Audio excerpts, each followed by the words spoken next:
Hello all, welcome to the presentation. I'm Ravinder Rajendran, PhD student at the Department of Ocean Engineering, Indian Institute of Technology, Madras. The topic for today's presentation is about the large scale and small scale effects on wave breaking interaction with the recurved seawall. The contents of the presentation are shown here. The aim of the study is to understand the upscaling of model to prototype using methods available like fruit scaling and method proposed by Kuma et al. 2010 to achieve that one-to-one comparison between wave elevation, impact pressure, and forces calculated from the integration of pressure are plotted and the qualitative differences between them are discussed. Based on the existing literature, the difference between upscale model and prototype occur due to following subgrouped effects. In model effects, the difference created due to wave generation, types of water used for testing, materials used for construction, types of instrument used, and their fixed positions are included. In scale effects, the air compressibility, surface tension, viscosity, water properties, and scaling are included. The cushioning effects created in prototype due to air entrapment, air entrainment, and 3D effects of turbulent bore front comes under this category. In this presentation, only model effects and scale effects are discussed. In this study, two sets of experiments performed at 1:1 and 1:8 scale are compared. The scaling for model is done using Fruit's method. The 1:1 scale experiments are performed in Large Wave Flume GWK, Germany. The dimensions of the flume and the recurve model are shown in the left-hand side of this figure. The 1:8 scale experiments are carried out in 2-meter shallow flume in the Department of Ocean Engineering, IIT Madras, India. Its dimensions are shown in the right-hand side of this figure. From now on, the 1:1 experiments are referred as large scale and 1:8 experiments are referred as small scale. In large scale, the structure is entirely made up of steel and the perplex plate is placed on the vertical part to create the smoothness, and the slope was constructed using geotextile filled with sand and concrete on top of it. In similar to the large scale, in small scale, the structure was entirely made up of steel and the slope was constructed using steel frames filled with sandbags and marine plywood is placed on top of it. In both the cases, the adopted slope is 1:10 and the piston type wave maker is used. In large scale, a total of 14 wave probes and 16 pressure transducers are used to record the wave elevation and impact pressure. The pressure transducer used is diaphragm-based PDCR A30 of GE Druck made, which is sampled at 5000 Hz.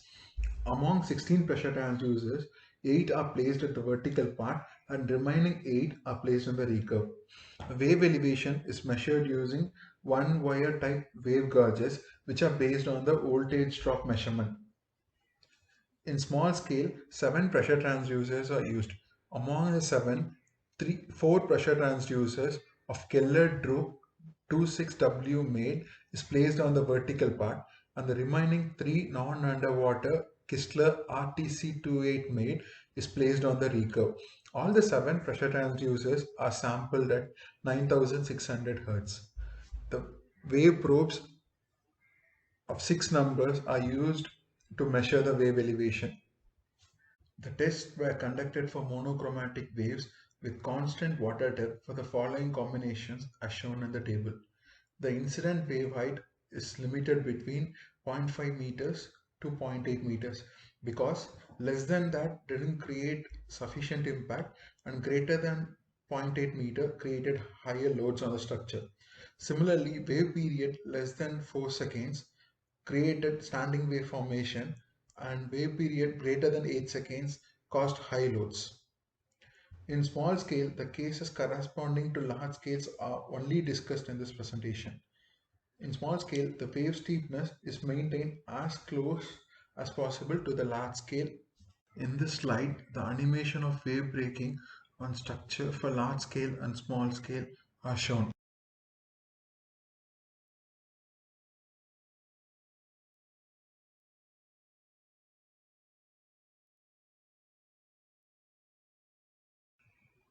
The critical limits for scale effects are given in Lemotte 1976 and Heller v 2011. For fruit-based model, the Reynolds number and Weber number should be greater than the limiting values as shown in the table provided by Schutrumfetch 2001.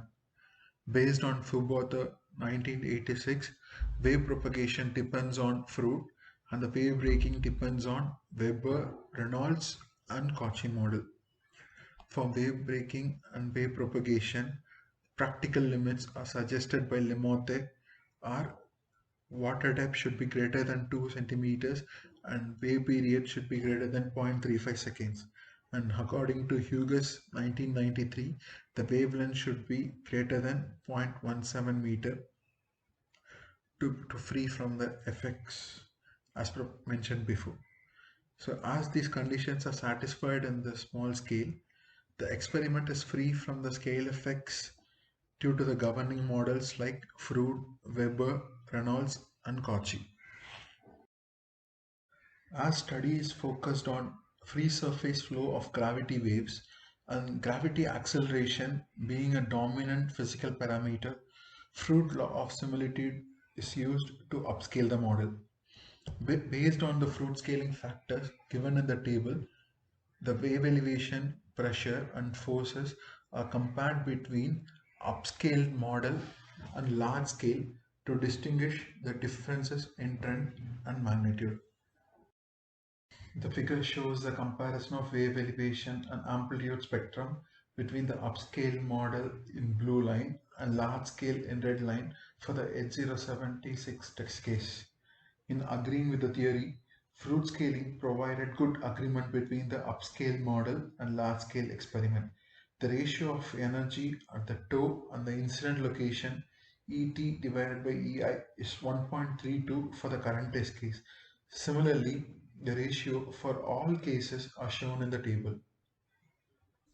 Based on the table, the highest difference is found in the cases of H06T6 and H07T6, which comes under the breaking wave with small R trap category.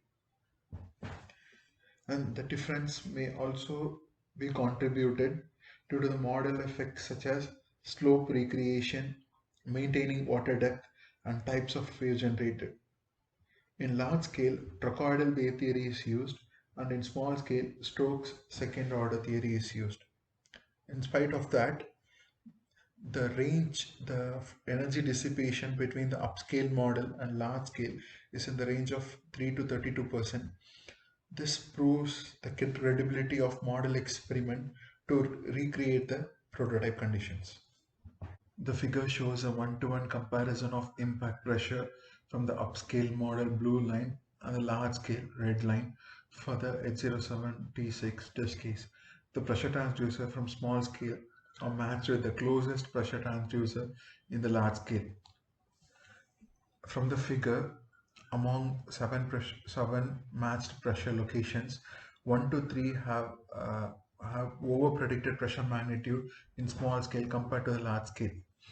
In 4, 6 and 7 there is a good agreement in magnitude and the trend, whereas in 5 there is a poor agreement in both magnitude and the trend. This is because of the space restriction in small scale where the pressure transducer couldn't be placed at the exact location as in large scale. Overall, the Froude scaling over predicts the pressure near the impact location and matches well in the other locations.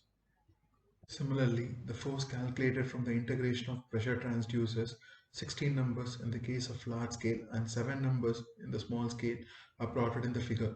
The blue line indicates a small scale and the red line indicates a large scale. The left-hand table shows the maximum pressures in kilopascal for the location 3, which is near to the still water level, and the table in the right shows the maximum force for the Froude upscale model prototype and the ratio between them.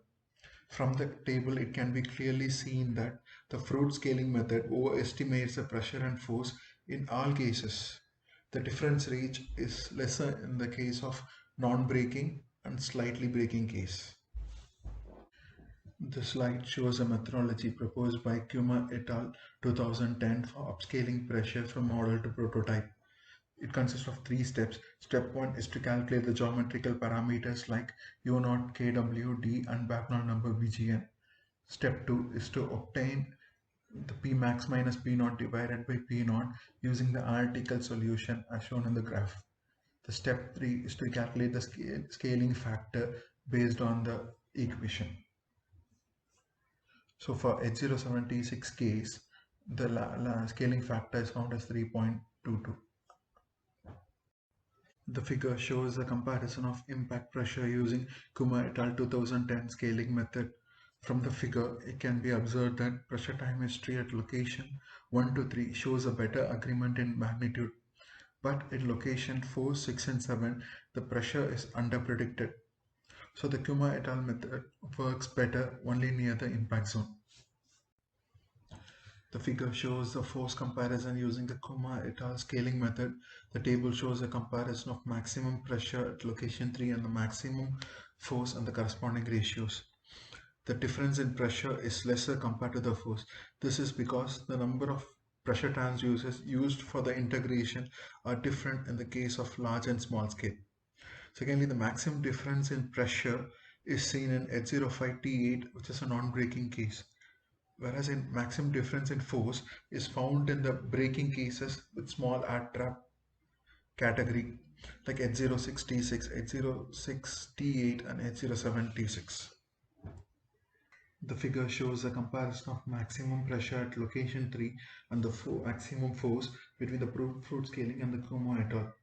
Except in the case of H05T8 in pressure, Kuma et al. Performs better in predicting the magnitude of pressure and forces in all other cases. Based on results and discussion, it can be concluded that the small-scale experiment recreated a similar braking scenarios as of large scale, which proved using the lesser difference in the energy ratios. Between the fruit and the Kuma scaling method, fruit scaling has good agreement in uprushing zone, whereas overestimates the pressure near the impact zone. On the other side, Kuma et al. Has good agreement in the impact zone, whereas underpredicts the pressure other than impact zone.